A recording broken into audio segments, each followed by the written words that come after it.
Bueno, os quiero dar la bienvenida a todas las personas que habéis decidido participar en el taller. Mi nombre es Isabel Llamas, soy profesora de inglés en el Instituto Azcona. También hago funciones de coordinadora de convivencia del programa Red Andaluza Escuela Espacio de Paz. Soy también terapeuta gestal y me he formado en Somatic Experiencing. Es precisamente al iniciar esta formación cuando conocí a Carlos, que estaba como asistente y terapeuta de alumnos. Yo desde el principio sentí que era un profesional de peso y una persona de una gran calidad humana y acepté.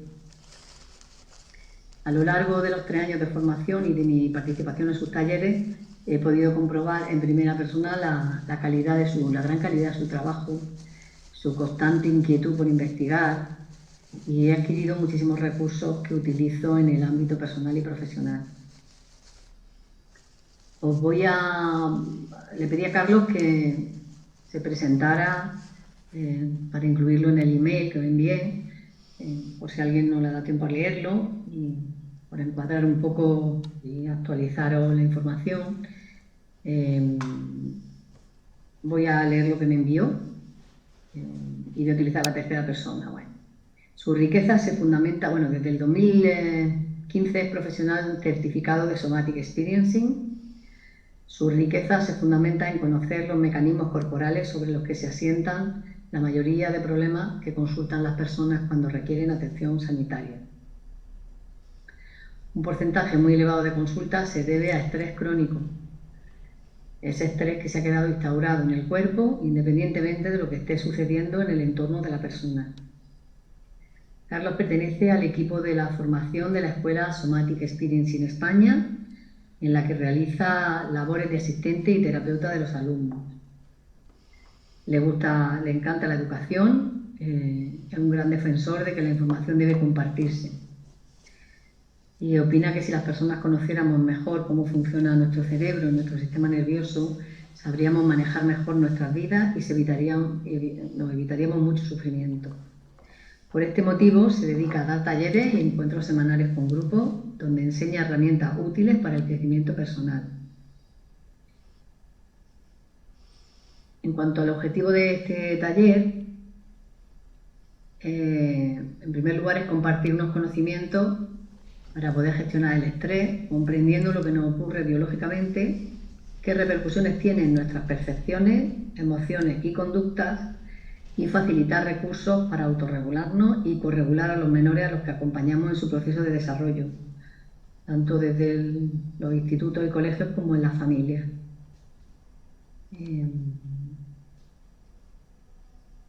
Y eso es todo. Te cedo la palabra, Carlos. Muchas gracias, Isabel. Muchas gracias. Muy honrado de poder asistir aquí. Tienes el micro silenciado, que te silencia a ti también, creo. Eso. Pues muchas gracias por... Es un honor, ¿no? El poder aquí acompañaros y dar un poco respuesta a la petición de Isabel. Bueno, llego aquí un poco con la sensación de que me meto en un ámbito, ¿no? No sé si sois profesores algunos y algunos padres, ¿no? A mí me gusta la educación, pero al nivel que yo doy educación, pues mucho más, me resulta como mucho más fácil, no es tan desafiante como el desafío que tienen los profesores hoy en día, ¿no? En la enseñanza, ¿no? Entonces mi intención es compartir sabiendo que hay muchas cosas que son muy difíciles de gestionar dentro del ámbito académico. Le comentaba a Isabel antes de empezar, ¿no? Que realmente lo que muestra el sistema educativo y los que viví en el sistema educativo es mucho estrés, ¿no? Mucho estrés los alumnos en su aprendizaje, mucho estrés los docentes, ¿no? Gestionando los comportamientos de los alumnos, mucho estrés de los padres, ¿no? Yo también tengo una hija de 14 años y sé lo que también es estar del lugar de padre, ¿no? Es como que hay mucho estrés y parece como que esta sociedad en la que vivimos, esta cultura en la que vivimos, que es muy ansiógena, ¿no? Que es muy generadora de estrés, en en ese espacio acotado pequeño de las clases, ¿no? Y del día a día, es como que se magnifica y se ve concentrado ahí todas las dificultades que muchas veces vivimos, ¿no? Dificultades relacionales, dificultades de gestión de nuestro propio cerebro, de cómo manejamos a nosotros mismos, ¿no? Me gustaría aportaros, pues bueno, un poquito de información de lo que yo sé, de cómo funciona el cerebro, generar un poquito más de comprensión de por qué muchas veces estamos estresados y por qué también los alumnos pues se comportan como se comportan muchas veces, ¿no? Un poquito de comprensión, ¿no? También estoy hablando con Isabel al respecto de esto. Bueno, no vamos a dejar de tener elementos que limiten el comportamiento inadecuado en el colegio, por supuesto que no, pero si lo hacemos cuando corregimos a un alumno desde el conocer qué podía estar pasando esa persona, no es lo mismo, ¿no? Que cuando uno corrige a un alumno pensando que se comporta de una manera o de otra porque quiere comportarse mal, ¿no? Es como que la actitud de donde podemos estar puede variar bastante, ¿no?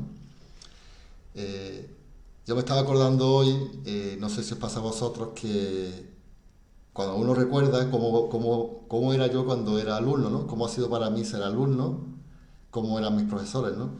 Y siempre me viene un recuerdo de un profesor que tuve, don Rafael de la Peña, cuando estaba yo en primaria, lo que antes era EGB, con esas clases de 40 alumnos, ¿no? Este profesor tenía algo muy especial que yo todavía, después de muchísimos años, lo recuerdo, ¿no? Tenía un talante, tenía una motivación, tenía... Y digo, ¿qué me enseñó este hombre? Bueno, pues quizás yo no me acuerdo de lo que me enseñó de matemáticas, de naturales, era nuestro profesor, nuestro tutor, ¿no? Pero una cosa que sí nos enseñó fue el buen trato, fue el respeto, y él se ganaba el respeto no desde la fuerza, se ganaba el respeto desde el liderazgo que él tenía un liderazgo especial. De hecho, él era envidiado por otros profesores que eran muy académicos y que seguían al pie de la letra, ¿no? Todo el currículum que había que dar. Y sin embargo, cuando pasan los años, de quien uno se acuerda es de esa persona pues, que te trató bien, ¿no? Que te trató bien, incluso cuando nos pillaba una chuleta, ¿no? O sea, tenía un carácter, un ánimo, una transmisión que cuando nosotros educamos, yo también que soy como padre, no solamente queremos educar para que haya conocimientos que les sirva a los alumnos, sino también queremos educar para la vida, ¿no? Yo cuando lo recuerdo a él, me pongo aquí delante de vosotros, me viene un poco esa parte juguetona que él tenía, ¿no? Entonces, hay muchos aspectos que son colaterales, que son emocionales y que nos dan herramientas para en un futuro, en el puesto donde estemos, trabajando donde estemos, pues poder ser más felices, poder vivir mejor, ¿no? La labor o la profesión que tengamos, ¿no? Voy a leer un poquito los objetivos que yo tenía aquí escritos para hoy. Sí, era el objetivo del taller sensibilizarnos acerca de la importancia de una buena gestión del estrés en el proceso de enseñanza-aprendizaje. Pero esto lo vamos a trasladar a otras cosas. Esto que os cuento es lo que yo utilizo en terapia, es lo que yo utilizo en mi relación de pareja, es lo que yo utilizo en la relación con mi hija, es lo que utilizamos cuando enseñamos, ¿no? Porque al final son relaciones humanas, ¿no? Quizás se hace mucho más desafiante para los que son profesores, pues tener una clase con unos 30 alumnos, ¿no? Que no puedes atender personalmente una dificultad, ¿no? O un estrés, ¿no? Porque tienes otros 29 pues, que también están requiriendo atención, ¿no? De alguna manera me gustaría dar cierta información de cómo los adultos que tenemos jóvenes a nuestro cargo, ya digo, ya sea desde el lugar de padre-madre, desde el lugar de docente, podemos actuar, ¿no? Frente a dificultades que presentan los chavales, ¿no? Y para ello, para saber y para comprender, necesitamos, y es algo que está ahora en boga, ¿no? En todo, incluso en la educación, en la terapia, es conocer cómo funciona nuestro cerebro y cómo madura nuestro cerebro, ¿no? Estamos delante de chavales que están en proceso de desarrollo, ¿no? De su intelecto, ¿no? De su cerebro, ¿no? Entonces, las emociones y la cognición, la parte cognitiva y la parte intelectual, que es la que más importancia tiene, ¿no? Cuando estamos en una clase, ¿no? se enraizan en procesos cerebrales que son instintivos primarios, son muy básicos. De hecho, son básicos que los compartimos con la mayoría de animales, ¿no? Y es una cosa que es importante conocerla, conocer cuáles son esos procesos cerebrales primarios, porque es como el suelo sobre el que se construye, es como los cimientos sobre los que se construye nuestras emociones secundarias y más complejas del ser humano y nuestras habilidades cognitivas. Entonces, en muchas personas ese suelo puede ser estable y puede estar equilibrado, pero en ocasiones o en muchas ocasiones ese suelo puede ser inestable o puede estar desequilibrado. Con lo cual, las dificultades que nos vamos a encontrar después, unas personas van a tener más dificultades relacionales, otros chavales van a tener problemas más de aprendizaje. Entonces podemos encontrarnos chavales que puedan tener un aprendizaje más o menos ágil, pero tengan muchas dificultades de relación. Y podemos tener chavales que puedan tener muchas dificultades de aprendizaje y sin embargo se relacionan mejor. Pero tanto una como otra proceden de una base, de un suelo que debe ser estable. Y ese es el que quiero mostraros, ¿no? Bueno, conocer el origen de estas dificultades es como ya un primer paso, ¿no? Para comprender a cada alumno, a cada joven que genera dificultades, que presenta dificultades y cómo poder nosotros actuar de una forma constructiva. También una cosa importante que quiero mostraros hoy es, quizás se pone mucha importancia en los chavales que generan problemas, pero no solamente los chavales que generan problemas son los chavales que tienen dificultades, porque las formas de reaccionar y de afrontar pueden ser desde, por ejemplo, una rabia, desde una exteriorización, pero hay veces que puede ser desde una sumisión, puede ser desde un encogimiento, desde una especie de depresión, de timidez excesiva, de vergüenza, ¿no? Y muchas veces cuando queremos ayudar a los chavales, de quien más nos ocupamos son de los que más lata dan, ¿no? Por supuesto, porque de alguna manera queremos resolver, pero nos cuesta más trabajo identificar aquellos individuos que tienen muchas dificultades, pero que están en una no acción, en un bloqueo, en un estancamiento, en un congelamiento, en una parálisis, y como no nos dan la lata, como que no le prestamos atención, ¿no? Y esto pasa también en las familias cuando hay varios hermanos, ¿no? Que el que más se le presta atención, pues el que más lata da, ¿no? Pero sin embargo, otros hermanos pueden estar sufriendo y teniendo dificultades, ¿no? Estoy pensando también mucho, no solo en daros conocimientos, herramientas para los alumnos o para los chavales, sino sobre todo estoy pensando en vosotros, en los adultos, ¿no? Comprender que muchas veces el estrés que sufre un padre, una madre o que sufre un docente tiene que ver con conocerse a uno mismo y conocer sus propios recursos, pues, para manejar situaciones conflictivas que especialmente en la edad de la adolescencia pues es el pan nuestro de cada día, ¿no?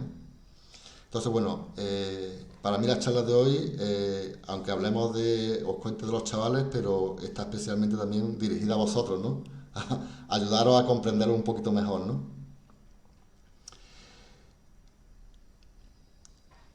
Y bueno, también pensando en que tenemos que reconocer que vivimos en una sociedad con unos cambios, ha habido unos cambios generacionales que no son los que vivimos nosotros, los que sufrieron nuestros padres con nosotros. Ha cambiado todo mucho, todo va muy rápido, tenemos tecnologías, tenemos teléfonos, tenemos relaciones mucho más rápido, toda la vida va mucho más rápido y nos enfrentamos como adultos a desafíos diferentes a los que se enfrentaron nuestros padres, porque la vida va cambiando muy rápido, ¿no? Entonces, claro, eso también genera en nosotros un estrés. Por ejemplo, un control de cómo nuestros hijos se están comunicando en las redes, cuando nosotros estamos empezando a manejarnos con las redes sociales, ¿no? Entonces, claro,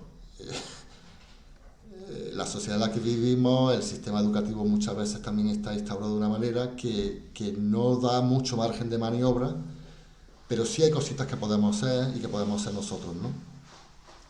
No sé si hay alguien en espera, Isabel. Ya, vale, ya está. Es que me va saliendo a mí aquí. Voy a Sí, dedicar, voy a dedicar la primera hora, hora y pico, a un poco la exposición. Me gustaría que las preguntas que os surgieran podéis ponerlas en el chat. o si Isabel considera que alguna pregunta sea interesante, pues estaría bien también que me pueda decir Isabel. Y me gustaría en la segunda parte que compartáis cómo habéis resonado con la información que os doy, preguntas. Os pido no hacer preguntas muy personales, sino que quiero algo más global, ¿no?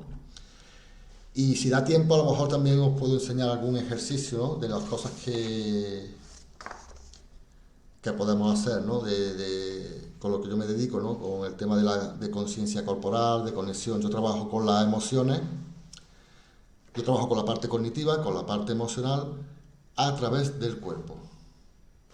A través del cuerpo.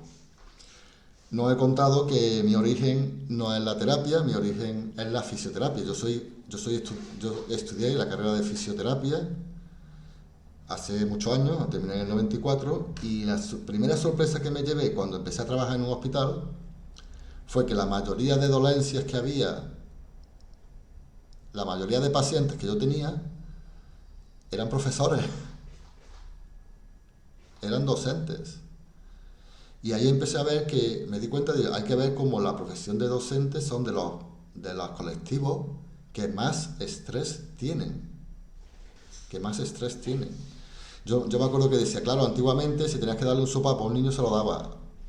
Hoy no puedes darle un sopapo a un niño, lo tienes que guardar, ¿no? Te tienes que guardar la atención dentro, ¿no? Pero bueno, eso fue una realidad que yo vi hace muchos años. Luego ya con el paso de los años, yo estaba muy interesado en la relación mente-cuerpo y me convertí en terapeuta, como ha comentado Isabel, y ahora prácticamente el 75% del trabajo que hago es desde la terapia, ¿no? Y cuando trabajo con alguien con un dolor físico, pues hay una relación siempre entre lo que está pasando, en cómo pienso, cómo siento y cómo está mi cuerpo, ¿no? Bueno, pues vamos allá, os voy a presentar la primera imagen. Creo que se ve bien, podéis identificarla, ¿no? Sí, ¿no? ¿Me hacéis así con la mano si lo veis bien? Sí. Ah, bien. Para que yo esté tranquilo de que... Bueno, con esto lo que quiero introducir un poco a la complejidad del cerebro humano. Pensar que el cerebro humano es la tecnología más evolucionada y más compleja que existe en el planeta. Como tampoco sabemos si hay vida fuera del planeta, pues pensamos que lo más evolucionado tecnológicamente es el cerebro humano, ¿no? Es súper complejo, súper complejo. Y las imágenes que yo voy a dar son mapas, de alguna manera, simplificados de cómo funciona el cerebro, porque es tan complejo que se está conociendo nuevas funciones y nuevas... Sí, de cómo funciona, ¿no? Pero el mapa que yo voy a dar va a servir un poco para que nos hagamos una idea de cómo está configurado y el cerebro está configurado de una manera que, fijaros, habla aquí del cerebro reptiliano, habla del cerebro límbico, que es el mamífero, habla del cerebro cortical. Este cerebro se ha desarrollado a lo largo de la evolución y lo compartimos con el resto de animales, es decir, todos los animales tienen un sistema nervioso y un cerebro que, en función de la complejidad y de la evolución de la especie, se ha ido haciendo más complejo. Con lo cual nosotros tenemos todo lo que tienen el resto de animales, pero además tenemos la última capa, que es esta que pone cerebro cortical o neocortes, que es la que nos hace que podamos decir que somos humanos. ¿Por qué? Porque tenemos la razón, porque tenemos el lenguaje, porque tenemos el aprendizaje, la lógica, el reconocimiento de conocer que estamos sintiendo. No sabemos todavía si los animales pueden reconocer que ellos están sintiendo, aunque ellos estén sintiendo, ¿no? Incluso emociones, ¿no? Esta última parte del cerebro, que es la última que se desarrolló, pues podemos calcular que tendrá unos 100.000 años de antigüedad. Pero fijaros lo que pone, 15%. ¿Qué significa este 15%? Significa que de todas las decisiones que nosotros tomamos en el día a día, desde las más grandes a las más pequeñas, solo el 15% las tomamos desde aquí. Y esta parte del cerebro es la más evolucionada y la más compleja, pero no significa que sea quien guía en un 15%. Luego tenemos una parte inferior, que es el cerebro límbico, Se le llama también emocional o mamífero. ¿Por qué? Porque se empieza a ver con los animales mamíferos en la escala evolutiva, ¿no?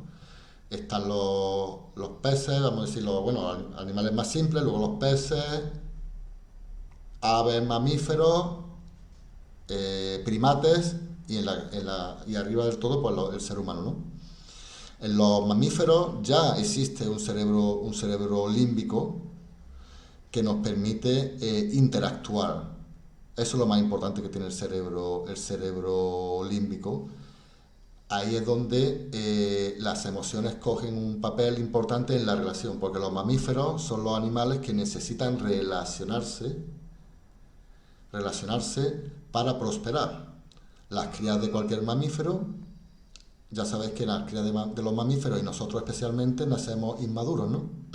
Necesitamos la relación para prosperar. De hecho, el ser humano, ¿por qué prosperó tanto y se hizo el dueño de la Tierra? Porque fue la especie que mejor se alió unos con otros para prosperar. De hecho, en la última selección que hubo entre los neandertales y el Homo sapiens, quien ganó fueron los Homo sapiens, cuando los neandertales eran mucho más fuertes, ¿no? Físicamente. Pero tiene que ver más con la capacidad de relacionarse, la capacidad de cooperar. Esto es lo que quería decir, no me salía. La capacidad de cooperar, ¿no? De trabajar en equipo, ¿no? Y fijaros que luego tenemos el cerebro reptiliano, se llama cerebro reptiliano, cerebro de los reptiles, porque que compartimos con los reptiles. Cuando diseccionamos una lagartija, pues nos encontramos esta parte más inferior, que es la que se ve aquí abajo, más pegadita al centro. Y ahí es donde están las funciones básicas, las funciones de cómo se regula la temperatura en el cuerpo, la química del cuerpo, los latidos del corazón, la respiración, el aparato digestivo, el sistema inmunitario, todo aquello que sabemos que no tenemos que pensar para hacerlo, que lo hace nuestro cuerpo, ¿no? Y ahí también están nuestros instintos y nuestras emociones más primarias, más primarias. Pues fijaros que en estas dos partes más antiguas, el 85% de las decisiones que tomamos las tomamos desde aquí. ¿Y cuándo se desarrolla esta parte de aquí? Pues esta parte de aquí se desarrolla, la voy a poner en el siguiente, aquí. En la siguiente imagen os muestro, no sé si se ve, cómo al nacer se ven tres colores. El color naranjita correspondería como a la parte más antigua, que es el cerebro reptil. La parte verde sería como la parte mamífera y la parte azul es la que se sigue desarrollando a partir de los 30 años. Todavía estamos madurando, ¿no? De hecho, los que estamos aquí todavía estamos madurando, ¿no? La corteza cerebral sigue estableciendo nuevas conexiones, ¿no? Entonces, nosotros al nacer tenemos conexión con nuestras necesidades, tenemos conexión con el cerebro reptiliano, que es el que nos conecta con lo que necesitamos. ¿Para qué? Pues para sobrevivir. Alimentarme, respirar, estar calentito, dormir, despertar, lo básico. A partir de los 4 años, aquí ponía los 4 años, de alguna manera, una vez que ya no hemos nacido, gran parte del cerebro es cuando empieza a madurar. Nosotros nacemos inmaduros físicamente, pero nacemos inmaduros también en nuestro cerebro. Con lo cual necesitamos el contacto, la relación con nuestros primeros cuidadores, mamá, papá y el entorno, para que se desarrollen de forma armoniosa el resto de funciones, las funciones emocionales y posteriormente las funciones cognitivas. Entonces, la mayoría de decisiones que nosotros tomamos cuando somos adultos, ahora con 40, 50 años, la edad que tengamos cada uno, muchas vienen dadas por esas primeras improntas, por esas primeras relaciones que tuvimos en los inicios. Y aquí aparece una figura que se llama el principal recurso, es la figura de apego. El apego es la relación de estar pegado al cuidador principal, porque sin el cuidador principal me moriría, especialmente los mamíferos, que necesitamos estar calentitos y no tenemos la capacidad para satisfacer nuestras necesidades de alimentarnos, estar calentitos, protegernos de depredadores, pero también en el ser humano de cuidar de nuestro estado emocional. aparece esta figura, esta palabra que se llama corregulación, que es que cuando nosotros nacemos, nuestro sistema nervioso es inmaduro y la parte de nuestro sistema nervioso que se calma, que ayuda a calmarnos, no está desarrollada. Entonces, los que somos padres sabemos que cuando tenemos un niño pequeño y llora, pues tenemos que mecerlo, tenemos que cogerlo en brazos para que se calme. No es capaz de calmarse solo, ¿no? Cómo de bien o cómo no haya sido o haya estado esas figuras primeras de apego, de corregulación, van a marcar mucho cómo luego nosotros somos capaces de relajarnos a nosotros mismos, de regularnos a nosotros mismos y por supuesto de regular a los otros. Una de las cosas sobre las que voy a hablar bastante es que para yo ayudar a una persona que está nerviosa a que se calme, el primero que tiene que estar tranquilo soy yo, ¿no? Porque además, una de las funciones que tienen las emociones es que son contagiosas. Si vosotros vais al campo y veis un rebaño de ovejas, y una oveja se levanta y mira asustada porque ve por ahí un zorro, por ejemplo, esa emoción, ese miedo o esa preocupación de la oveja se va a transmitir inmediatamente al resto del rebaño. ¿Para qué? Para ser más eficaces. Entonces, todas las emociones son contagiosas, las positivas y las negativas. Cuando alguien te sonríe, ¿tú qué haces? Casi instantáneamente te sale sonreír. Pero cuando llegas a un sitio y alguien tiene mala cara, aunque no tenga nada que ver contigo, tú te quedas como un poco, ¿no? Yo siempre digo que tenía un paciente joven, que también es de Almería, de un pueblo de Almería, que el chaval no se daba cuenta, pero cada vez que llegaba con una cara como de enfadado a la consulta, ¿no? Y yo siempre notaba que cuando llegaba, yo me encogía. Porque inmediatamente ante su expresión, que no tenía nada que ver conmigo, yo reaccionaba de forma inmediata. Entonces, cuando yo me di cuenta, me propuse, digo, bueno, esto tenemos que revertirlo, esto tenemos que darle la vuelta. Entonces, me propuse estar más en el humor, estar más en el juego con él para cambiarle un poco el semblante. Pero no solamente lo hacía por él, lo hacía también por mí, porque a mí me generaba estrés, ¿no? Me generaba tensión. Entonces, imaginaros, cuando vosotros estáis con un niño o estáis en clase con muchos alumnos, la cantidad de interacciones emocionales que se están dando segundo a segundo. Es increíble, ¿no? Y cómo nosotros estamos expuestos a esa interacción, ¿no? ¿Cuánto de permeable soy yo? Y es una pregunta que quiero que hagáis, ¿no? ¿Cuánto de permeable soy yo a las emociones negativas de los otros? ¿Soy capaz de poner límite a un nivel más como energético, ¿no? De decir, esto no es mío.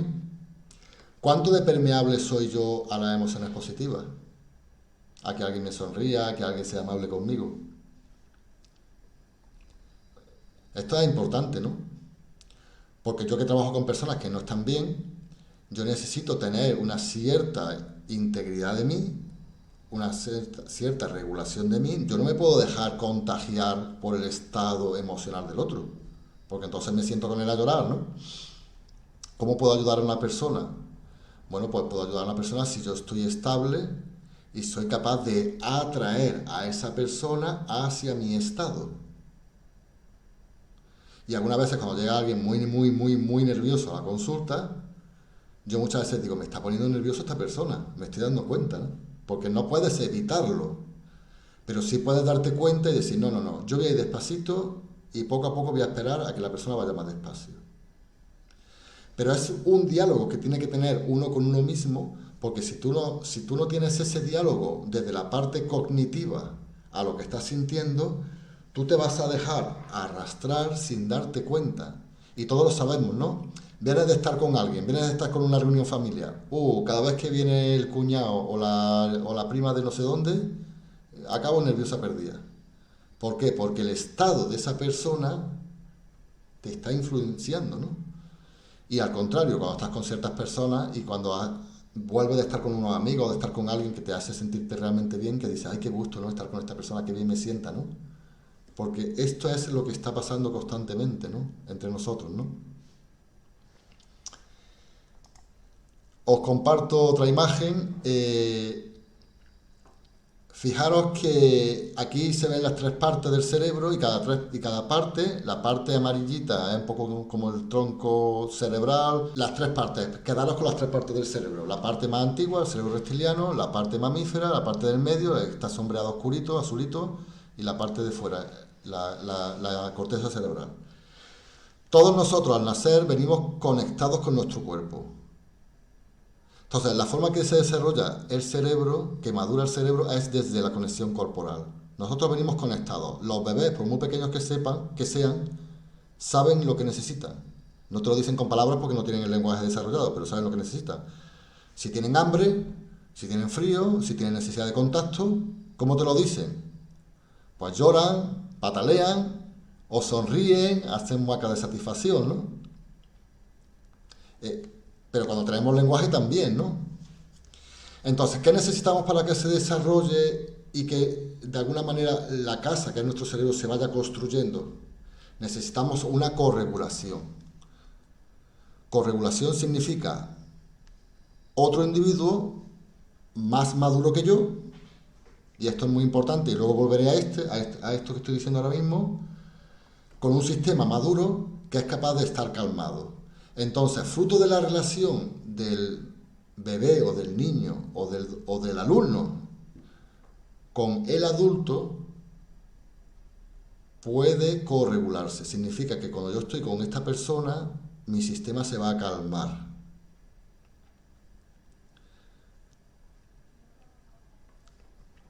Y una vez que nosotros hemos vivido esta corregulación sucede entre padre e hijo, sucede en el primer momento, sucede con los alumnos, sucede en la relación terapeuta-cliente, sucede en la relación docente-alumnos. ¿Por qué yo me acuerdo de este hombre, don Rafael de la Peña? Me acuerdo porque él tenía capacidad de corregularnos. Él tenía capacidad de entusiasmarnos, de llevarnos a otro lugar, a otro lugar. Sin embargo, había otro profesor que teníamos de inglés, que todos teníamos miedo, era muy seco, muy estricto. Y estábamos encogidos ante él, ¿no? Bueno, pues el proceso de maduración del cerebro va desde la conexión con el cuerpo, la corregulación que necesitamos a otras personas, hacia la autorregulación. La autorregulación significa que yo por mí mismo soy capaz de controlar lo que yo he hecho antes. Me di cuenta que estoy estresado, ¿qué puedo hacer para manejar esto y llegar a otro estado, a buen puerto, ¿no? Necesito darme un paseo, necesito cerrar hoy el trabajo e irme a casa, necesito descansar. Fijaros que cuando llegamos adultos, todos tenemos que de alguna manera reaprender, de abajo arriba otra vez. Tenemos que reconectarnos con nuestro cuerpo porque muchas personas, te das cuenta, y yo lo vi cuando trabajaba como fisioterapeuta, muy desconectadas del cuerpo. Las personas saben que tienen un cuerpo porque tienen dolores. Tengo un hombro porque tengo un dolor, tengo una rodilla porque tengo un dolor. Pero no hay un contacto directo con las conexiones con el cuerpo, con lo que estamos sintiendo. Y necesitamos sentir el cuerpo porque en el cuerpo se está manifestando todo lo que está pasando en nuestras emociones, en nuestro pensamiento. Entonces necesitamos volver a la conexión corporal, necesitamos tener relaciones como adultos que nos corregulen. Si tenemos, por ejemplo, una reunión de equipo, necesitamos estar fuertes en el equipo para poder soportar la carga que tenemos en la clase. Si en el equipo nos estamos matando unos a otros, imagínate el estrés añadido. Si siento que la Junta de Andalucía no me está tratando bien, ¿no? Que el Ministerio de Educación no me está tratando bien como profesor, no me estoy sintiendo corregulado, ¿no? No me estoy sintiendo cuidado, ¿no? En mi labor, ¿no? Profesional, ¿no? Eso pasa a muchos niveles, ¿no?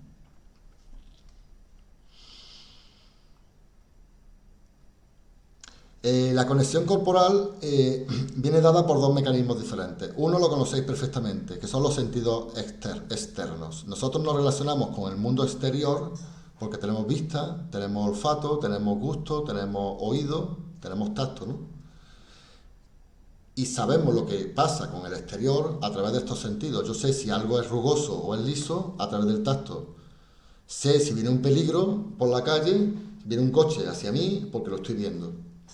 Pero luego tenemos una cosa muy importante que son los sentidos internos, la propiocepción que está pasando en nuestros músculos, en nuestro cuerpo, en nuestros músculos, en nuestras articulaciones, qué está pasando en nuestras vísceras, en nuestro corazón, nuestros pulmones, nuestras vísceras.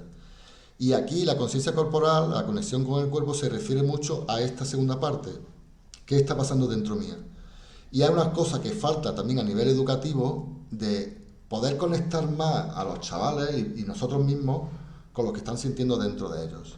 Si tú quieres que un chaval empiece a regularse y a regular la rabia y a regular ciertos comportamientos, es como si tú te montas en un coche y no coges el volante.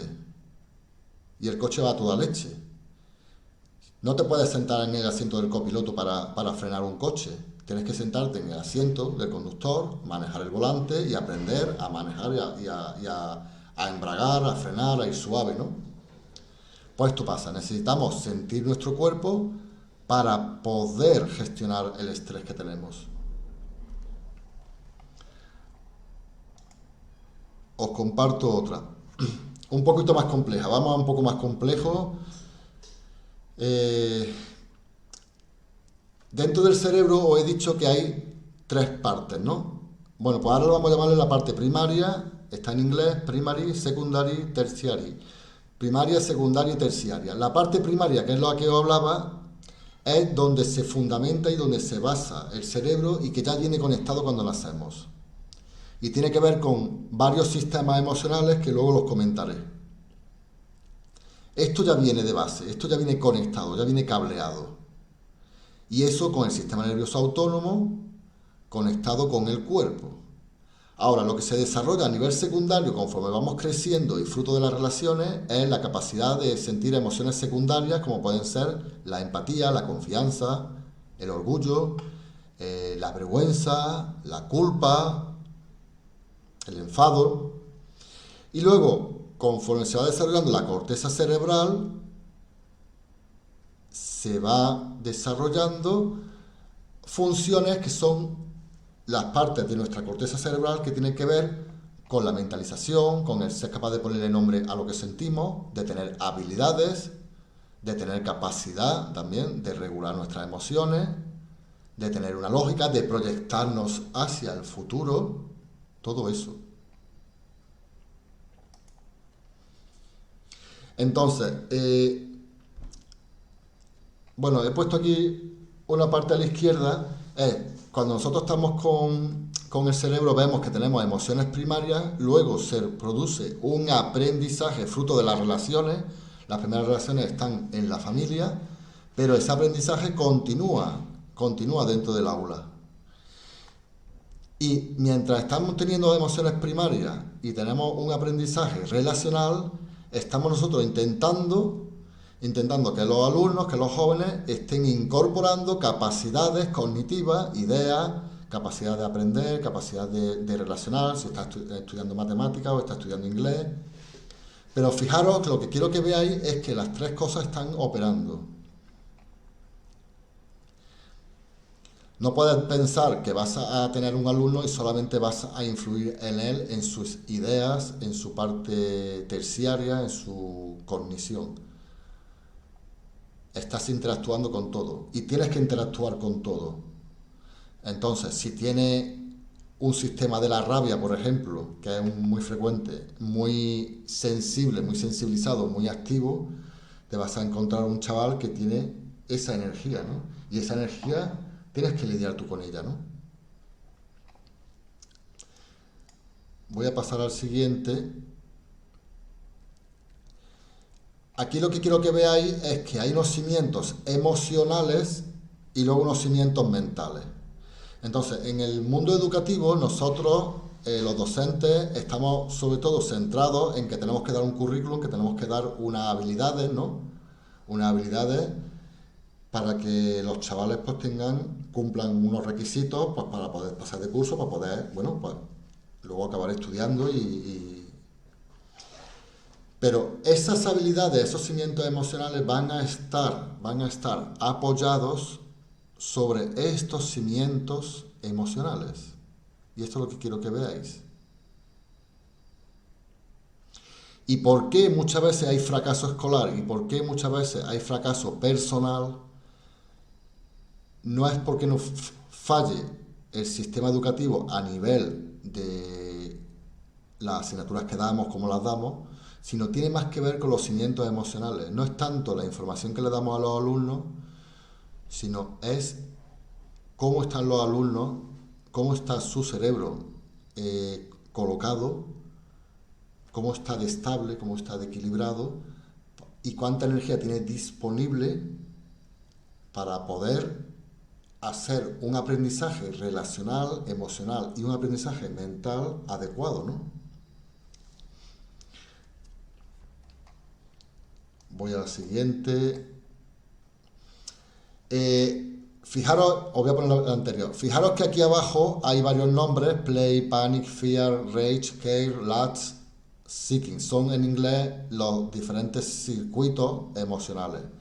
Entonces simplemente voy a ponerlo ahora para que veáis, y son muy importantes porque tenemos que se haya estudiado, ¿no?, fundamentalmente 7 sistemas emocionales, y unos tienen que ver, los de la izquierda, tienen que ver con emociones negativas, los de la derecha tienen que ver con emociones positivas. Se llaman sistemas de castigo a los sistemas de la izquierda, a los que generan emociones negativas, y sistemas de recompensa o placer, los de la derecha.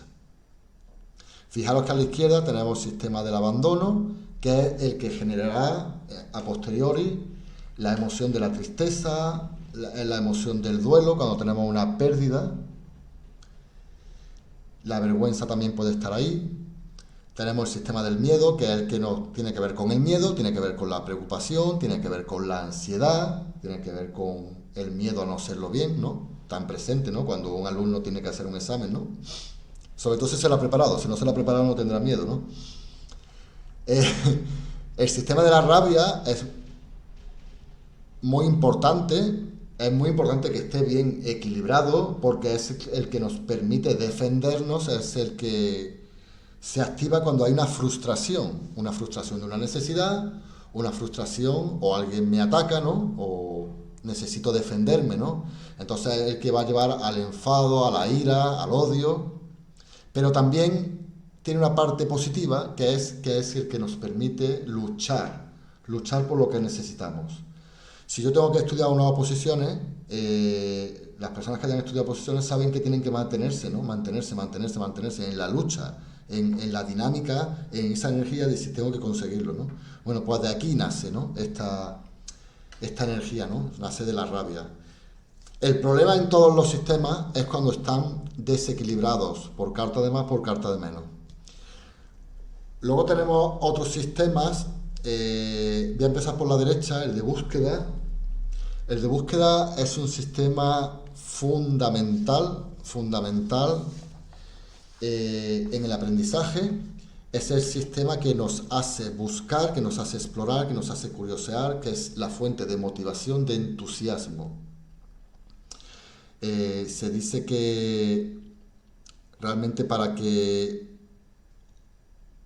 un alumno, más que los alumnos deberían de nosotros enseñar a los alumnos, deberíamos conseguir que los alumnos se convirtieran ellos en aprendices. O sea, que tuviéramos, lo ideal sería que tuviéramos un sistema educativo en el que los ambientes realmente ayudaran a que los niños desearan aprender cosas, desearan explorar, ¿no?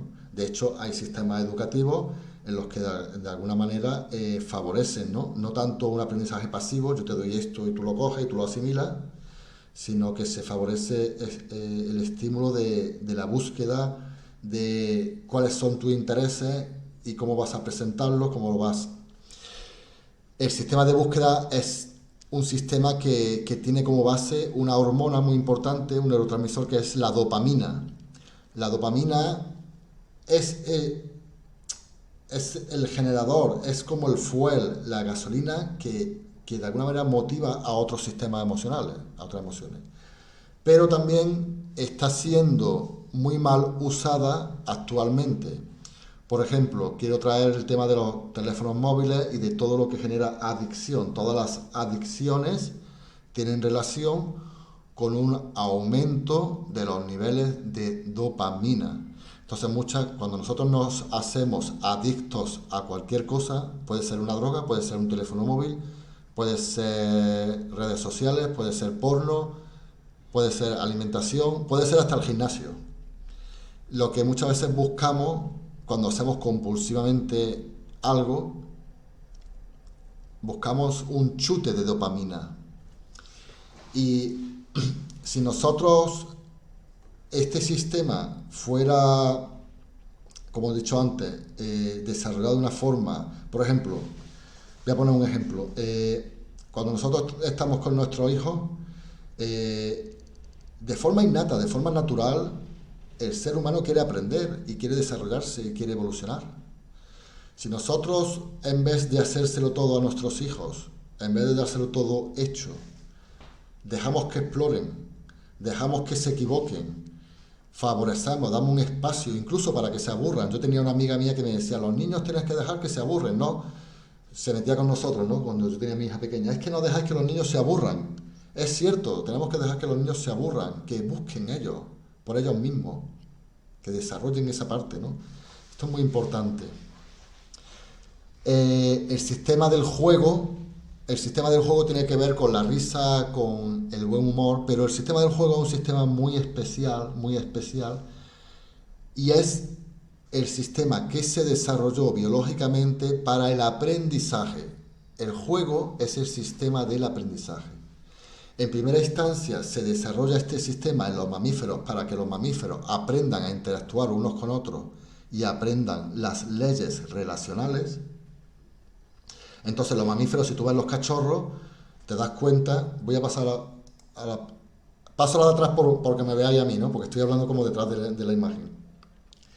Los cachorros de cualquier animal, vosotros veis que interactúan, uno persigue a uno, lo somete, el otro cambia el rol, el otro persigue al otro, es como que juegan a las peleillas, ¿no? Son juegos físicos. Bueno, pues estos juegos físicos de perseguirse, lo que hacen es ayudar a desarrollar las habilidades que necesitarán utilizar como adultos.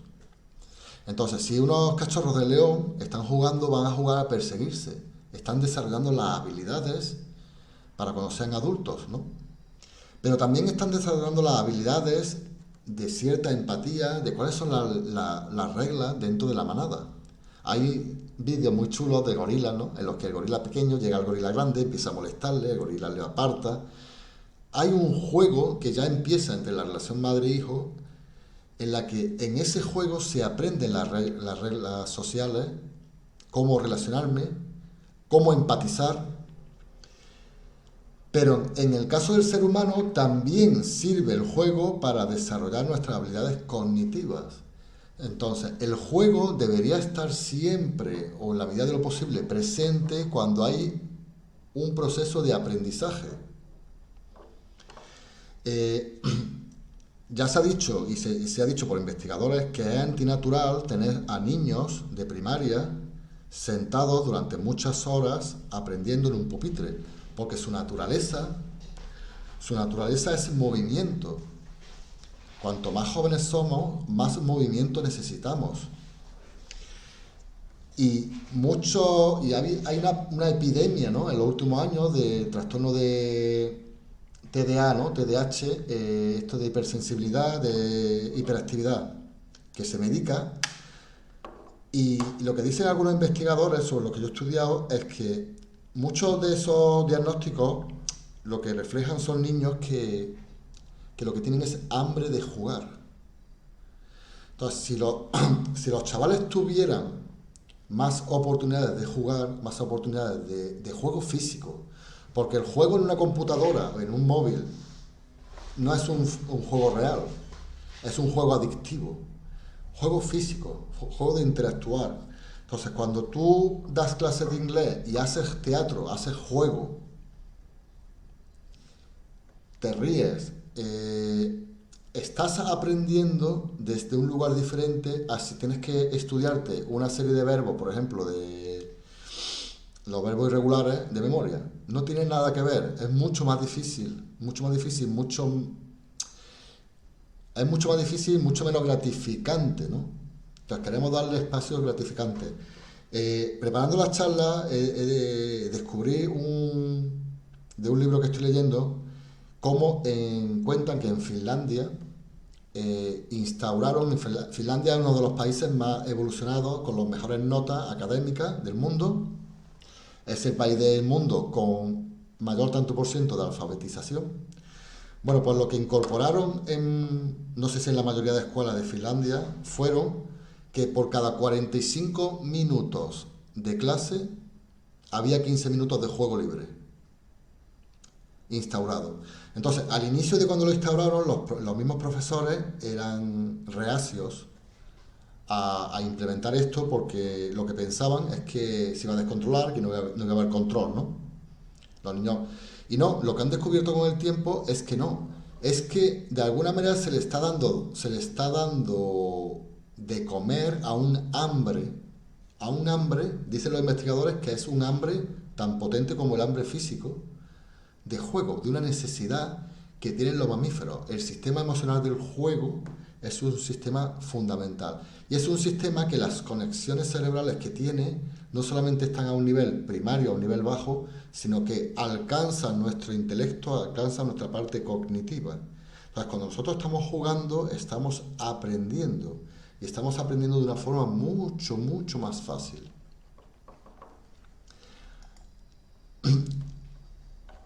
Otro sistema emocional, que voy a pasar muy por encima, ¿no? Porque se va el tiempo, es el de la sexualidad. El de la sexualidad tiene que ver con gustar, con seducir. Necesitamos la sexualidad, pues ¿para qué? Pues para desarrollarnos como especie, ¿no? Para de alguna manera para que haya una descendencia. En el caso de los chavales, de los adolescentes, en la época adolescente es cuando se produce este sistema es como que se pone en primer lugar, ¿no? Hay un estallido de hormonas, de desarrollo físico de todos los rasgos sexuales, primarios, secundarios. Y en el caso de los chicos y de las chicas puede tener ciertas diferencias. Los chicos tienen un subidón en su cerebro de testosterona.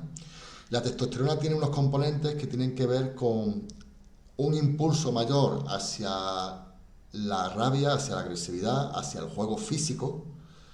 Si vemos a los chavales necesitan muchas veces juego físico. Por eso las artes marciales ayudan muchas veces a los jóvenes, especialmente a los chicos, porque ayuda a canalizar ese exceso de energía. Muchas veces los chavales se dan empujones y se empujan y se hacen cosas físicas porque no controlan esa fuerza, esa energía que tienen. En las chicas hay otro tipo más de hormonas, más relacionadas con el otro sistema emocional que es el cuido, ¿no? Y las mujeres en general, o los cerebros femeninos, yo diría, hay una cierta predisposición mayor hacia la empatía, hacia el cuidado, hacia el hablar de las emociones, ¿no? Entonces vemos que los chicos quieren quieren ir a jugar al patio y las chicas quieren ir al servicio a contarse sus temas, ¿no? Es como que hay que reconocer que hay una cierta diferenciación si tenemos un cerebro masculino o tenemos un cerebro femenino, ¿no? Que eso no quita que nos sintamos iguales y que haya una política que tengamos de igualdad entre hombres y mujeres. Pero sí tenemos que reconocer que hay unas diferencias biológicas, ¿no?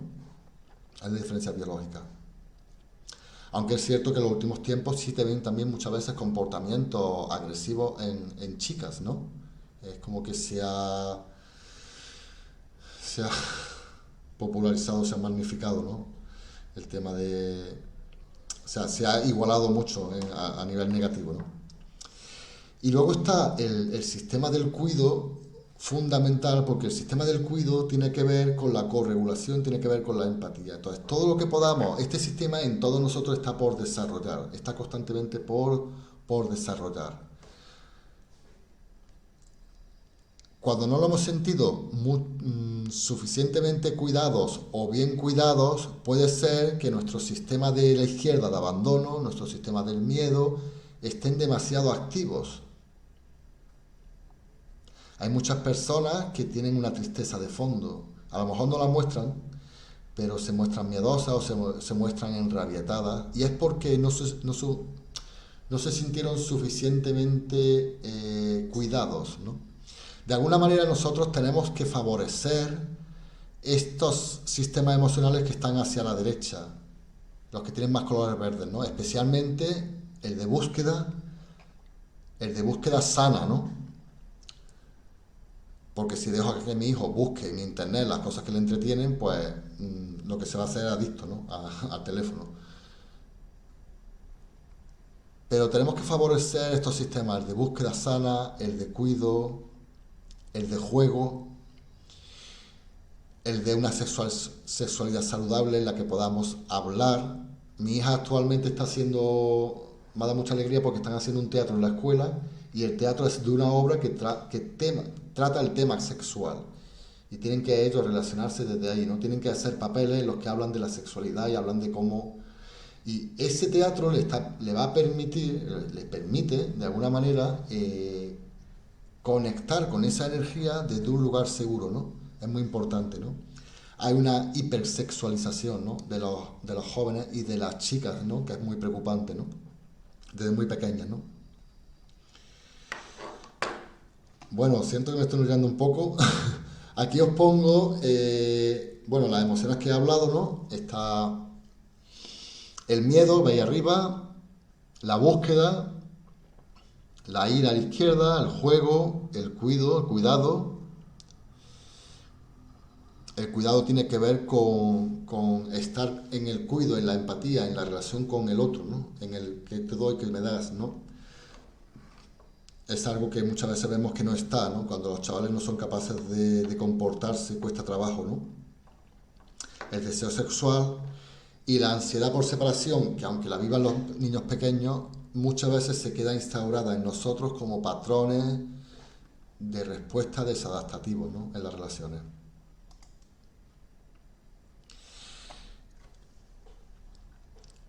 Os comparto aquí, Isabel,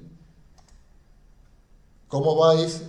¿Hay alguna pregunta? ¿Hay alguna cosa? Llevo una hora charlando, madre Sí. mía. Marieta preguntó cuando hablabas de la conciencia si estaba relacionado con el mindfulness. Yo me permití decirle que sí, pero tú le puedes ampliar la respuesta, o ella también puede. Sí, exactamente, la meditación es un poco el nombre nuevo, el nombre moderno de lo que antiguamente era la meditación. Estaba en relación, hola Carlos, mi nombre es Cristina, puse Marieta porque es el nombre de mi hija, entonces un gusto saludarte. Te puse lo de porque en el momento en el que estabas hablando de conocer lo que estoy sintiendo, conocer lo que estaba yo viendo un poco, ¿no? Porque a mí me gusta mucho el mindfulness, lo practico y, o sea, que lo pongo en práctica diario conmigo misma y bueno, lo tengo como parte de tratamiento muchas veces, ¿no? Entonces, entiendo que a nivel de educación para padres, inclusive para profesores, para poder transmitirlo a nuestros hijos o a los alumnos, quien sea profesor, entiendo que estabas hablando de esa parte del ser consciente, el ser muy consciente de lo que estoy sintiendo. La Justo, cuestión es que los niños no sé hasta qué punto reconocen lo que sienten, mejor que los adultos, ¿sí? claro, porque en, creo que lo voy a explicar un poco más tarde, pero de alguna manera en el transcurso de nuestra evolución, de nuestro desarrollo, nosotros estamos conectados a lo que estamos sintiendo desde el principio. Pero ¿qué pasa si hay una necesidad? Imagínate una necesidad emocional, por ejemplo, una necesidad de ser escuchado, ¿no? Que no es atendida suficientemente. Yo necesito que mi mamá me escuche, pero mi mamá está en otras cosas. Puede estar presente físicamente, pero está en otras cosas y no me escucha. Bueno, pues puedo pedir, ¿no? Mamá, escúchame. Pero si eso se repite y mi mamá le cuesta trabajo escucharme, llega un momento que yo lo que hago, no puedo cambiar de mamá, ¿no? No puedo buscarme otra mamá que me escuche. ¿Qué hago? Desconecto de la necesidad de ser escuchado, desconecto de la sensación. Entonces, el problema que tenemos muchos adultos es que llegamos a la edad adulta habiendo desconectado de muchas sensaciones corporales como un medio de adaptación. Pero ese niño, por ejemplo, siguiendo tu ejemplo, ahí ya va saliendo la parte de ira, la parte de ansiedad, ¿no? Entiendo, pero él no es capaz de reconocer que lo que le pasa es ira. Él tiene un enfado tan grande por no ser escuchado, pero es ahí donde te digo que él puede reconocer que le pasa, pero no sabe identificar. No importa, para estar conectado no tienes que saber, tienes que estar conectado. Los Ya, anim- pero no todos los alumnos, porque en la parte que a mí me toca, o sea, yo tengo pacientes también, pero estoy bastante conectada pues a través de mi hija con algunos alumnos de su clase, ¿no? Son hijos de amigas mías y veo precisamente el ejemplo que estás poniendo, ¿no? Entonces, Pero claro, yo no lo puedo... cuando un niño se enfada es porque está conectando con la frustración. Total. Vale, entonces está conectado con que le falta algo. Pero no sabe expresarlo. Bueno, podré no saber expresarlo. Expresa, sí, lo expresa, pero Claro, por no eso, poniéndole nombre. claro, por eso cuando hablo de corregulación, cuando un adulto es capaz de reconocer lo que necesita el niño. Cuanto más pequeño, más dificultad tiene para saber lo que necesita. Pero si ha habido una frustración y no ha sido exitosa esa petición del niño en forma de petición, en forma de rabia, en forma de lo que sea, muchas veces lo que pasa es que se desconecta la sensación. Entonces, sí, lo que te quería decir con esto es una mirada más global de lo que tú me estás contando. Si yo de pequeño, mi madre nunca atendió cuando tú la llamabas o que me escuchara, yo llegué a un momento que desconecté de la necesidad de sentirme escuchado. Entonces, cuando soy adulto, yo funciono como si no necesitara ser escuchado. Autómata, ¿no? Claro, se llama disociación. Qué pretende el mindfulness? Pretende el mindfulness conectarte. Cuando tú conectas con el cuerpo no hay error. Vas a sentirlo. Por eso muchas personas empiezan a hacer mindfulness o ejercicio de conciencia corporal, lo mismo, es sentir tu cuerpo. Y se sorprenden, uy, yo no sabía que esto estaba aquí. Yo no sabía que tenía esta tristeza. Yo no sabía que tenía esta rabia. Y ahora tienes que hacer un camino como de retroceso poco a poco, decir, ¿de dónde viene esto? Porque de primera tú sientes la rabia o sientes la tristeza. Ayer trabajando con una persona, giraba la cabeza y me decía, me siento incómoda, me siento mal. Digo, espérate un poquito aquí. No teníamos información de dónde viene el problema. Es como si tuviera un peligro, como si viviera un peligro, pero hay una memoria implícita. Y entonces, cuanto más jóvenes fuimos, pues menos información tenemos concreta. Tú cuando tienes 20 años te has peleado con una amiga, tú sabes por qué te has peleado y el origen del problema. Claro, pero cuando eres pequeño no sabes muchas veces, ¿no? Entonces sí, el mindfulness es una herramienta muy útil, conectarte en el presente con la conciencia corporal. ¿Por qué se ha puesto de moda el mindfulness? Porque hay una necesidad de conexión con el cuerpo, de esta parte que decía yo al inicio. Hay una necesidad de conectar con esta parte de aquí abajo, conexión corporal. Como hay una necesidad en la sociedad, no solamente emocional, es más que emocional, es una conexión con el cuerpo. Y ahí vas a incorporar las emociones, ¿no? Pero antes de que llegara la moda del mindfulness, se hablaba mucho de conectar con nuestras emociones, conectar con nuestras emociones. Bueno, ¿dónde están tus emociones? ¿Dónde está tu rabia? ¿Dónde está tu enfado? ¿Dónde está tu tristeza? Para poder hacer algo con ellas, se utiliza, entre otras, hay muchas técnicas, pero una de ellas es mindfulness para gestionarlas, ¿no?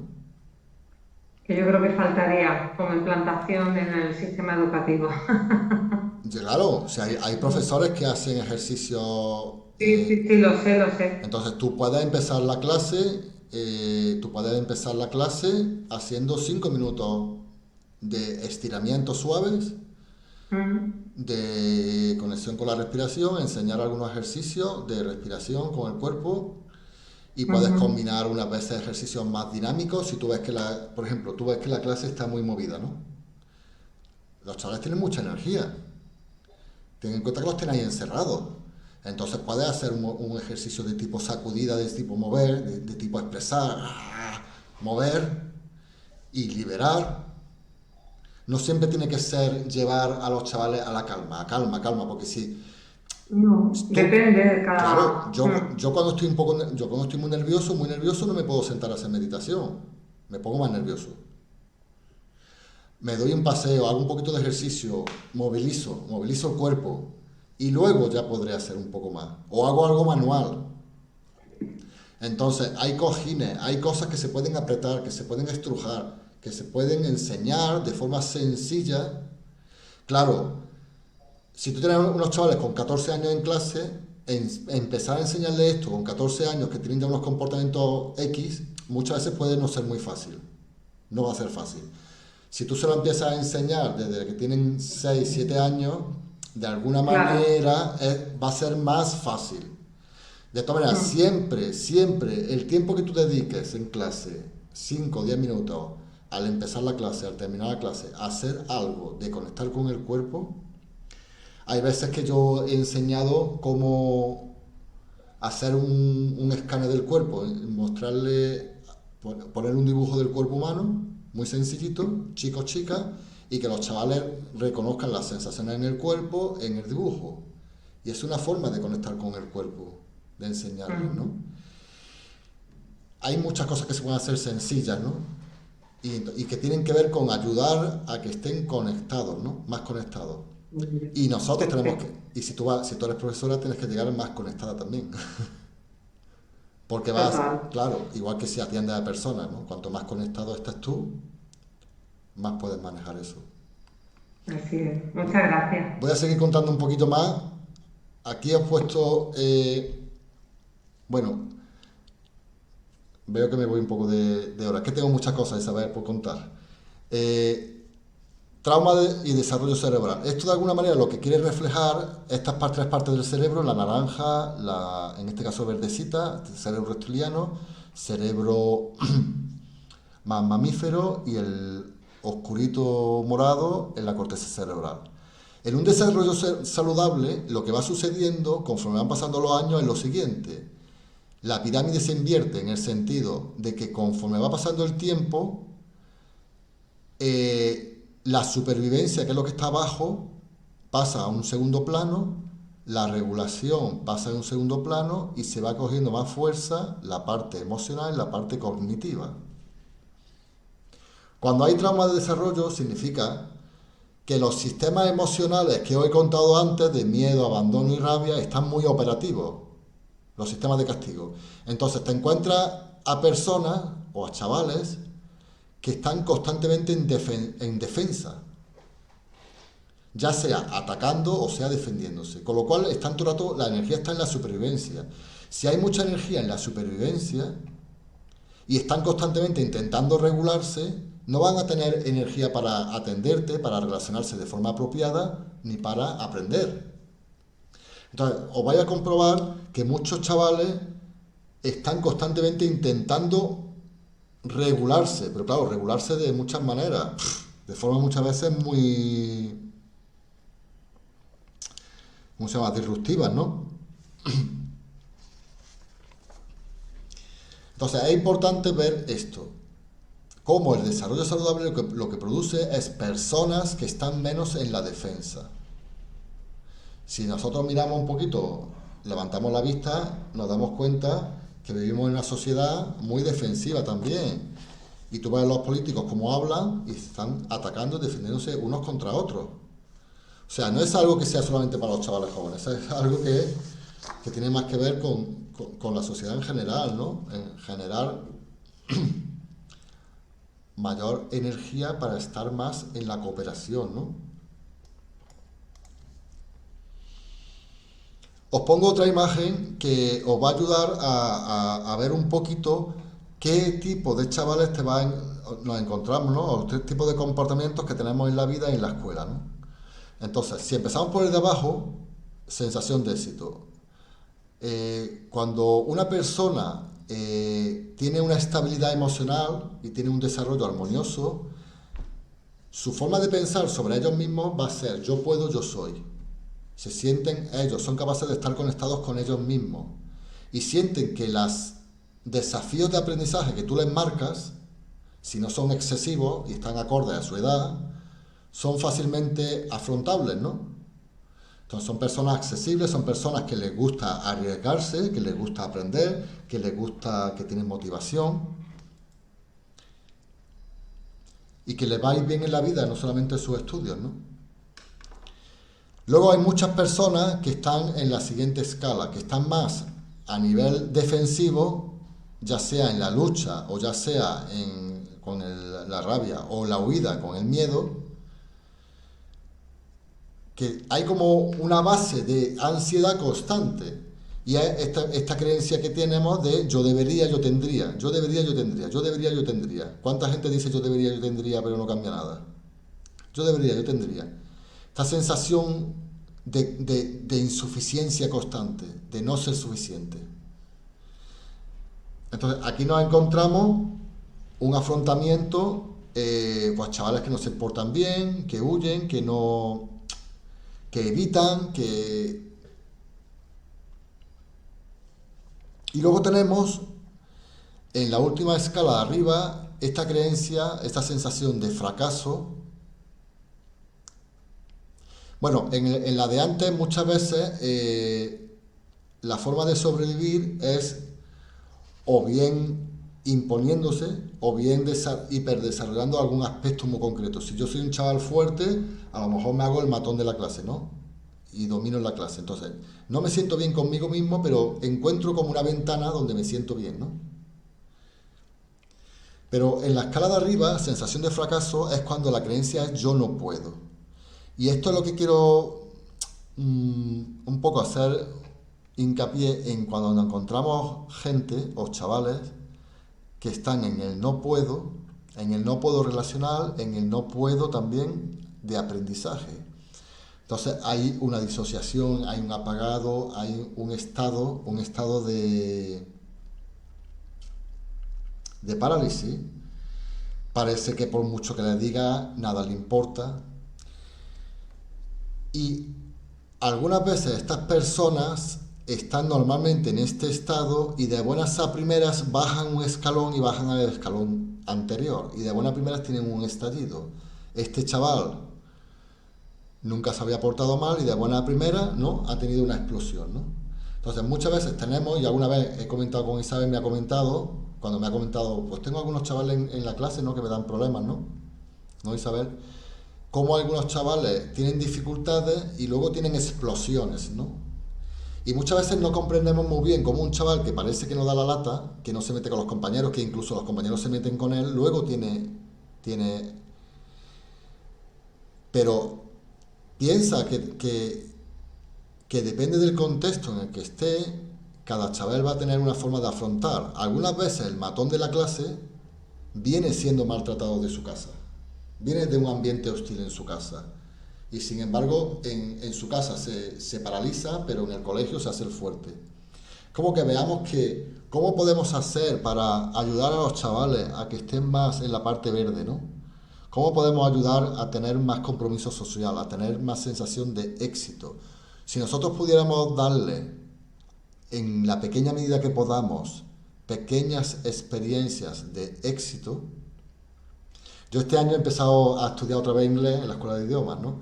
Y te lo quiero contar, Isabel. Y cuando el primer día de clase empecé y me senté en el pupitre, con un pupitre, llevaba mucho tiempo que no me sentaba en un pupitre.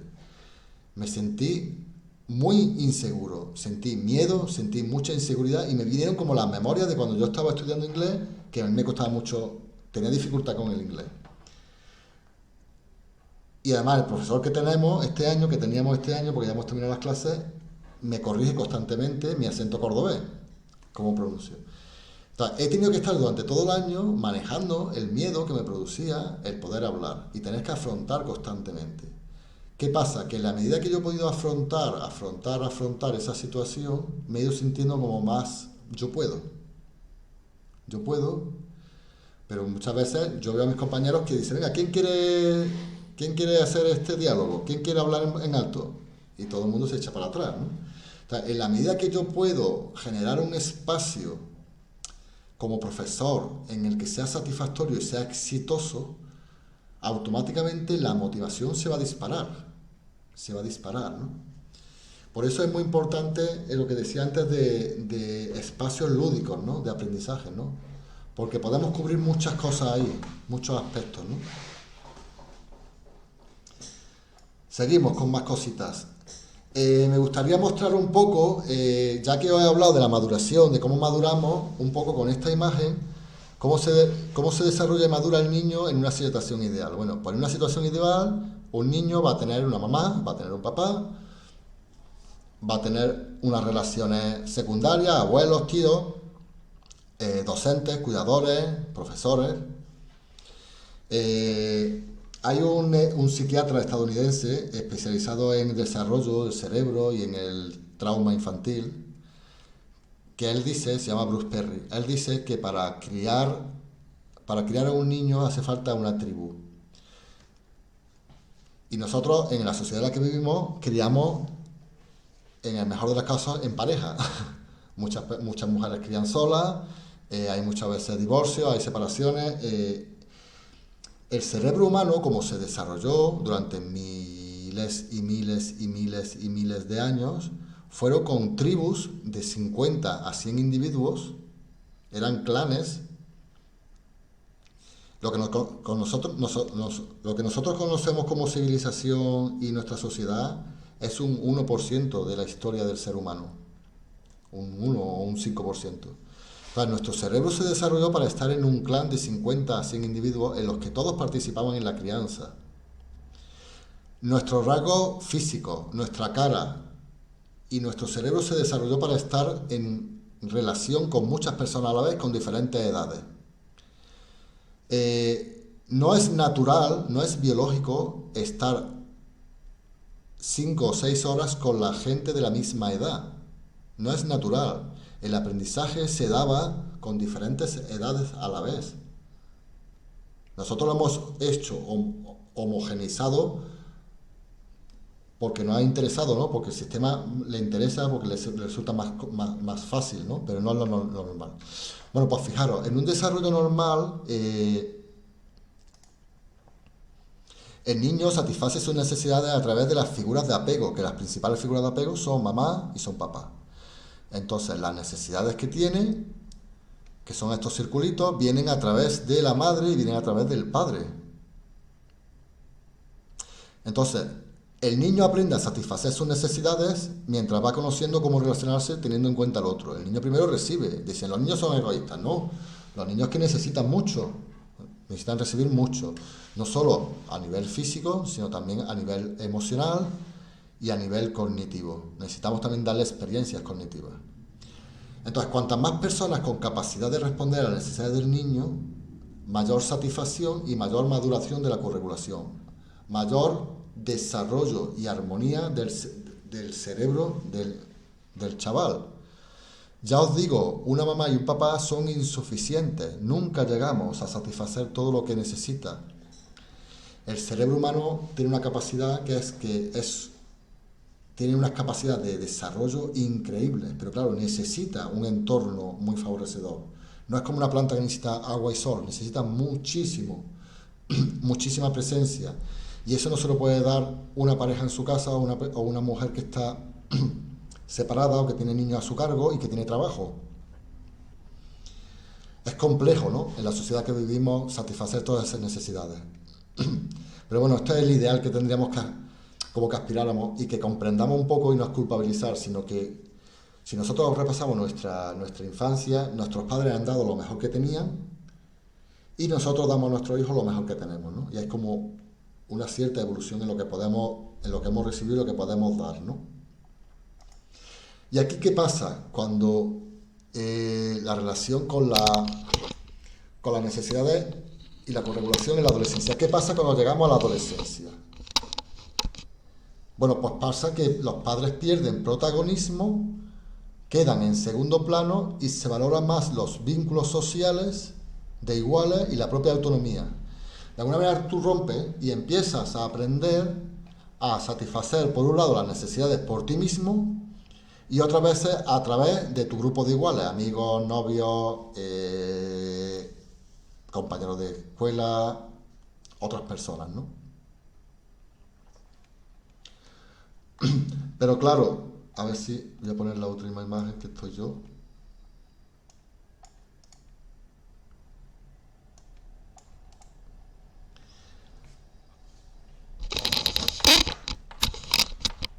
El problema sucede cuando en esta primera fase de necesaria corregulación, si no ha habido suficiente relación adulto-niño, algunas veces los jóvenes lo que hacen es que se corregulan con los de su misma edad. Y eso, los investigadores que estoy estudiando, lo que dicen es que genera un gran problema. Cuando la referencia que cogen los chavales es una referencia inmadura. De ahí vienen muchos problemas de comparación, de cuando llega la edad de la adolescencia, de esta obsesión en muchas chicas, por ejemplo, por tener un cuerpo como la chica que sale en TikTok o la chica que sale en Instagram. Es como que los modelos que siguen son modelos inapropiados, son modelos inmaduros. Esta excesiva necesidad que tenemos de ser reconocidos por nuestro entorno, por ser valorados, es porque ha habido una cierta carencia en una suficiente corregulación en nuestra infancia, ¿no? Se magnifica la relación con mi primer novio, se magnifica la relación con mi adolescente. Entonces, las bandas callejeras, las maras, que dicen las maras, ¿no?, en Sudamérica, realmente forman verdaderas familias porque no han tenido familia estos chavales, ¿no? Pero claro, con las consecuencias que tienen, ¿no? Entonces, os vais a encontrar chicos y chicas que le están dando una importancia abrumadora, demasiado grande, a las relaciones de iguales, a ciertos modelos que son totalmente inapropiados. No podemos cambiar eso, pero sí, si yo como adulto me estoy relacionando con una serie de jóvenes, voy a intentar yo ser un líder para ellos, voy a intentar tener cierto liderazgo con ellos, ¿no? En la medida de lo posible, ¿no? Esa es un poco la reflexión que me sale decir, ¿no? Aquí viene otra imagen, ¿sí? Otra imagen en la que un poco es mostraros cómo maduramos, es más de lo mismo, simplemente que veáis que los chavales, los niños están orientados siempre a recibir, necesitan la corregulación. Entonces es como mucha orientación hacia recibir. Hay conciencia corporal, necesitan la corregulación ¿de quién? De los padres, de los educadores, bueno, de los terapeutas, cualquier persona que te ayude a evolucionar y mejorar. Nosotros como adultos también necesitamos la corregulación. Y la corregulación es la piedra sobre la que se edifica la maduración del cerebro. Ya veis que se utiliza en terapia, en cualquier aspecto de la vida, ¿no? Entonces, esto no lo olvidáis, es muy importante. Nosotros necesitamos corregularnos para estar mejor, para bajar nuestro nivel de estrés. Necesitamos personas a quien contarle nuestros problemas cuando tenemos un día duro de trabajo. Pero cuando nosotros estamos con alguien a quien cuidamos, como son nuestros alumnos o nuestros hijos, somos nosotros los que tenemos que corregularlos a ellos. Algunas veces el problema es cuando yo como padre le cuento mis problemas a mi hija. No, mi hija no me puede corregular a mí. Eso es un error. Cuando una madre o un padre dice, yo a mi hijo lo trato como un amigo, o un chaval dice, no, mi madre es como mi amiga, se está equivocando. No es así, no debe de ser así. El adulto tiene que corregular al joven.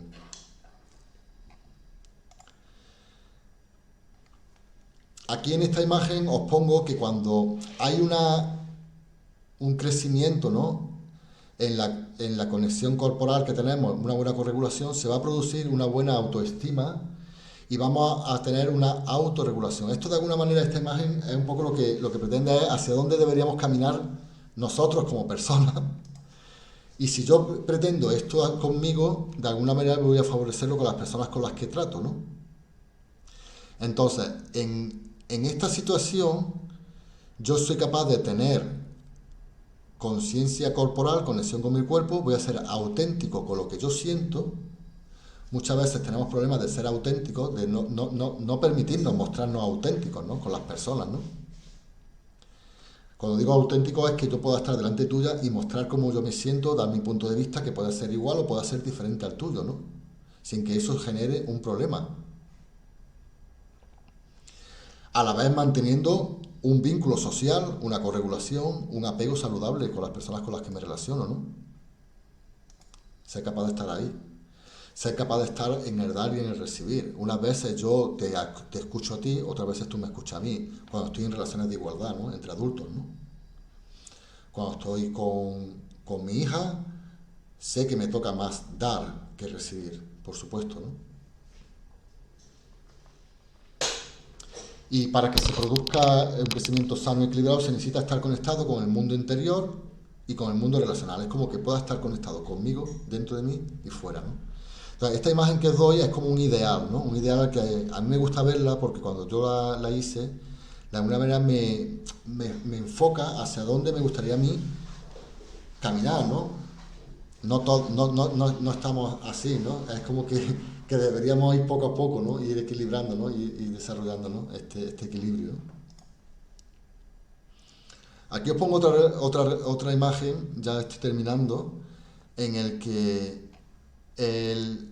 la imagen de la izquierda es como que representara el cerebro de un adulto, donde hay mucho neocorte, hay mucho límbico, está como equilibrado, hay poco de la parte de abajo, que es la de supervivencia.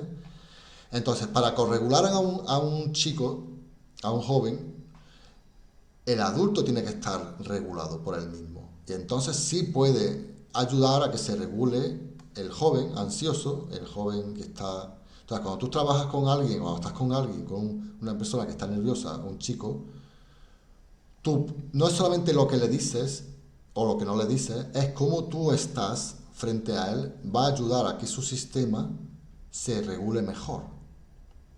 Entonces, si yo como adulto estoy nervioso, estoy enfadado, estoy irritado, no voy a poder regular al chaval. Y mucho menos a una clase de 30 chavales, ¿no? Aquí os pongo una imagen, que esta imagen es de este hombre, de Bruce Perry, en el que de alguna manera refleja, no sé si lo podéis leer, voy a mirarlo, se ve regular, lo voy a leer yo, es que yo tampoco lo veo súper bien, lo voy a bajar aquí para... Bueno, lo que dice es la secuencia a utilizar cuando queremos ayudar a otra persona a lidiar con una situación de estrés abrumadora, ¿no? Cuando alguien está nervioso. Entonces, ir primero y directamente a la parte pensante del cerebro, a la parte cognitiva, como estrategia para ayudar a una persona bajo un fuerte estrés es poco útil y frustrante. Entonces, tú estás nerviosa y yo te digo, Isabel, no estés nerviosa, no debes de estar nerviosa, deberías calmarte. Eso sabéis que no va a ayudar para nada. Entonces se necesita calmar el sistema nervioso primero, mediante la conexión corporal. Y para lograr la conexión social en segundo lugar. Primero conexión corporal y luego conexión social. Entonces, cuando nosotros tenemos a una persona que está nerviosa, lo primero que tenemos que hacer no es ir a la persona, es ir a nosotros. Si yo tengo delante a una persona, a un chaval que está nervioso, que lo está pasando mal, que tiene una crisis de ansiedad, lo primero que tengo que hacer cuando estoy con esa persona es cómo estoy yo y buscar mi anclaje, buscar mi respiración. Yo muchas veces incluso me digo algo dentro de mí, bueno, esta persona está nerviosa, tranquilo, que tú la vas a ayudar. Es como que me lo digo internamente, ¿no? Si yo estoy tranquilo y tú estás nervioso, de forma innata, poco a poco, una persona no se calma de buena primera, necesita un tiempo, ¿no? Claro, si yo quiero sofocar que tú estés nerviosa, o tú estás chillando y no puedes parar, yo quiero sofocar como un fuego, muchas veces lo que estoy es avivándolo más, ¿no? Entonces tengo que conectar conmigo y llegar aquí. Y una vez que yo llegue aquí y sea capaz de decir, yo estoy tranquilo y todo va a ir bien, puedo empezar a sintonizar con la persona. ¿Qué te pasa? Mírame. Y muchas veces no es muchas palabras, es conexión. ¿Te puedo coger la mano? ¿Te puedo tocar? ¿Andamos un poquito? Mensajes breves, mensajes muy directos desde mi calma. No va a pasar nada. Y que la persona sienta que tú estás tranquilo y que tienes control de la situación. Y lo último, una vez pasada esa ola, es cuando tú puedes coger al chaval y decirle: ¿qué te ha pasado? ¿Qué te ha pasado hace media hora? Vamos a hablar un poquito. ¿Qué te pasa? ¿Te pasa algo en casa? ¿Estás teniendo problemas con los compañeros? Entra en un diálogo. ¿Cómo podríamos hacer para que no se te vaya de las manos, que te ponga a gritar en medio de la clase? Y entonces haces un trabajo de relación, de compartir estrategias para que comprenda que su comportamiento puede ser inadecuado y necesita como una cierta redirección, ¿no?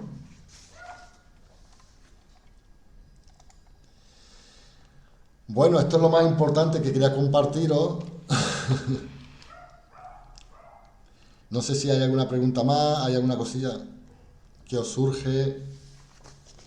Ahora mismo en el chat no hay nada, pero como somos poquitos, yo invito si alguien quiere Eh, formular pregunta. ¿Habéis podido entender esta última parte? ¿Tiene sentido? ¿Tiene sentido cómo ayudar a alguien? No es tanto la parte cognitiva, es más conectar. Sí, elaborar estrategias, ¿no? Dentro de lo posible.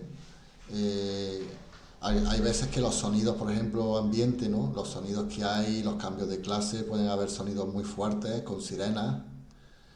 Te has Eh, congelado un momento, Carlos. me Puedes conge- empezar la frase, sí, te has Ahora, congelado un poquito. vale. ¿Y ahora? Ahora bien, Hay estrategias que podemos ir poco a poco utilizando, ¿no? Por ejemplo, cuando hay cambio de clase, estas sirenas que suenan tan fuertes, ¿no? Me han comentado algunas veces que los institutos, ¿no? ¿Cómo podemos hacer la transición en una clase a otra? Pues a lo mejor se podía hacer la transición de una clase a otra desde un lugar de los últimos 5 minutos de clase. Simplemente voy a conectar con mi respiración y con un ejercicio que le enseñamos a nuestros alumnos. Eh, Cada uno tenemos recursos y podemos utilizarlos. Hay muchas cosas. Lo importante es buscar la sencillez. A mí se me ocurre eh, lo que os comentaba, ¿no? Ejercicios de conexión corporal. eh, Os puedo enseñar ahora uno. Todavía hay tiempo, si queréis. En mi canal de YouTube yo tengo también ejercicios de conexión corporal que se pueden hacer, ¿no? En clase, que podéis verlos, ¿no? Los tutoriales, ¿no? Estoy leyendo, ¿no? Lo que apunté. Hay una cosa muy importante que a mí me gusta mucho, es ayudar a los alumnos a que conozcan sus recursos personales. Entonces, dedicar un tiempo a que los chavales se pregunten, ¿no? Cuáles son sus recursos, cuáles son sus destrezas, sus habilidades, ¿no? ¿Cómo se siente en el cuerpo cuando yo siento mis habilidades, cuando me siento a mí mismo, ¿no? Hay técnicas, ¿no? Para eso. El dibujo, ¿no? El dibujo de lo que estoy sintiendo en el cuerpo, los estiramientos guiados, ejercicios de desfogar de forma guiada con cojines o con...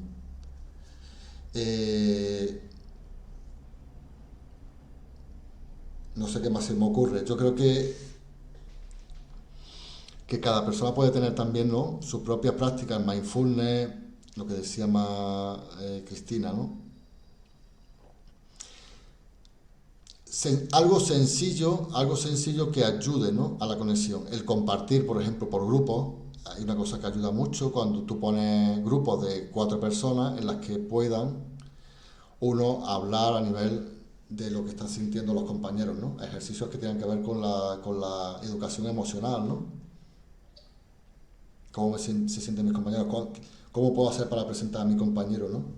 Ejercicios teatralizados, ¿no? Teatralizar, poner en situaciones, ¿no? hacer personajes, ¿no? Jugar a eso, ¿no? Y el juego, una cosa que quiero que os quede claro es el juego. Siempre que hay juego, hay relajación. Hay activación en el juego. Entonces, si tienes un grupo que puedes hacer un juego que no se te va de madre y puedes hacer juego, pero siempre que hay activación luego va a haber una relajación, ¿no?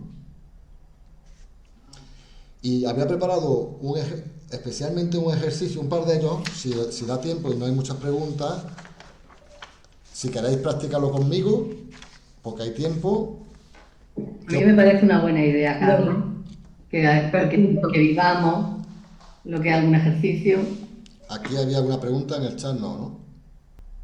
Bueno, simplemente hay alguno más, ya os digo que si os metéis en mi canal de YouTube podéis ver algún ejercicio. Un ejercicio muy sencillo para calmar, ¿no? Cuando están, es simplemente colocar una mano, la mano izquierda en el corazón, la mano derecha colocarla en la frente.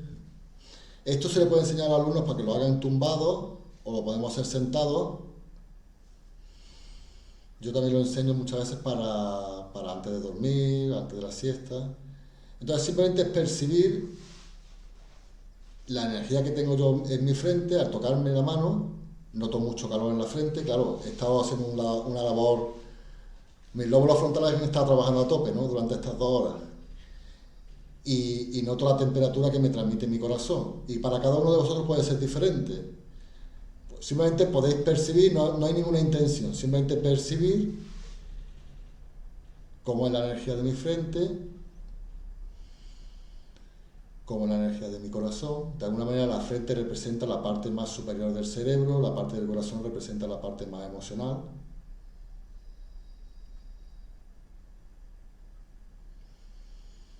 Y permitir que la energía de la frente y la energía del corazón se vayan como relacionando, igualando, conectándose, ¿no?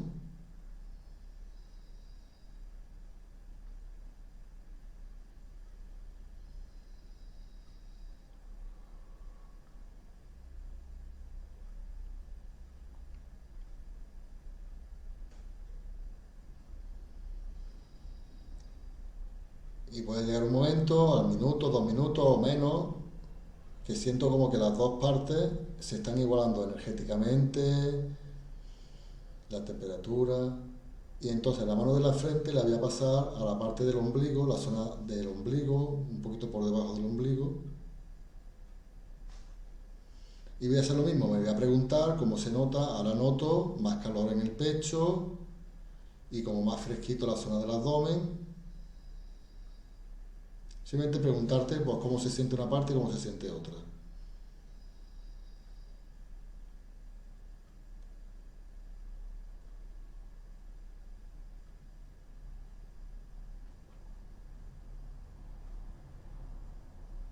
Y simplemente observar y esperar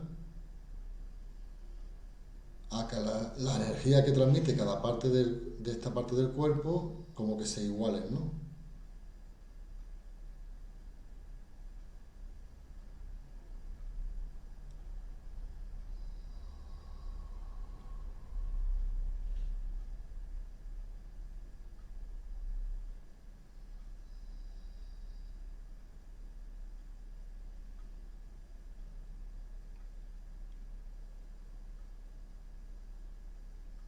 Y cuando quiera puedo retirar las manos, dejarlas como hacia arriba, ¿no? Como colocadas así, en el regazo. Y puedo sentir ahora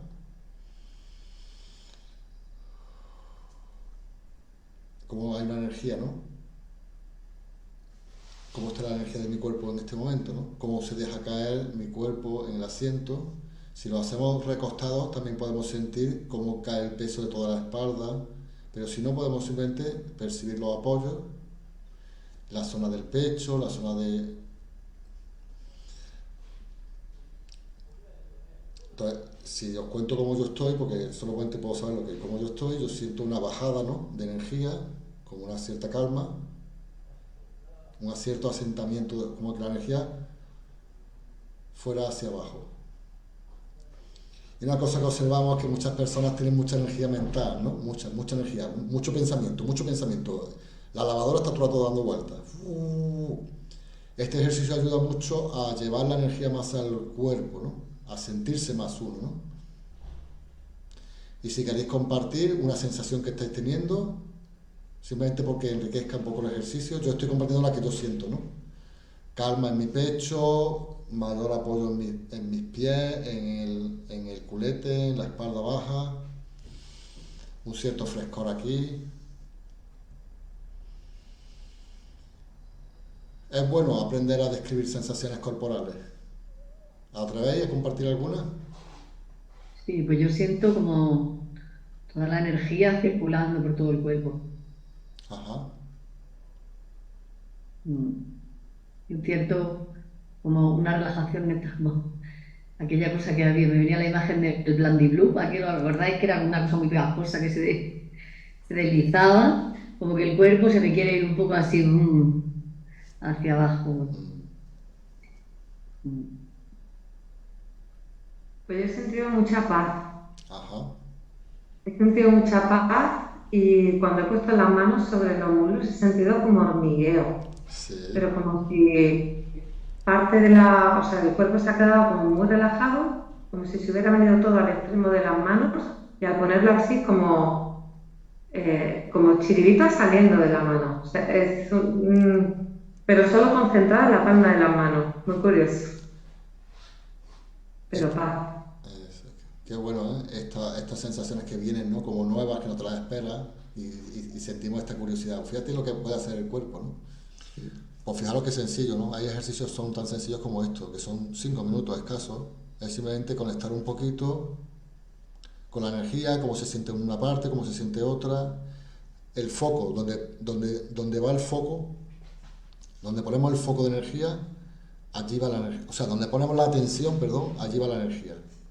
Entonces, si pones el foco en, ¿qué pasa aquí? ¿Qué pasa aquí? Qué curiosidad. Fíjate, tengo mucho calor aquí arriba y aquí abajo está más fresco. ¿Y ahora qué pasa aquí? Y es como una mente abierta que observa, ¿no? Nos ayuda mucho, ¿no? Bueno, pues muchas gracias por vuestra atención, por vuestra acogida también. La verdad que es un placer. Me alegro mucho también bueno, pues que hayáis conectado con la información, que tenga sentido para vosotros. Y nada, aquí seguimos y si en algún momento dado se da otra ocasión, ¿no? De hacer alguna cosilla más. A mí me gusta hacer cosas prácticas, pero sí es verdad que hoy tocaba un poco más hacer algo como más teórico, ¿no?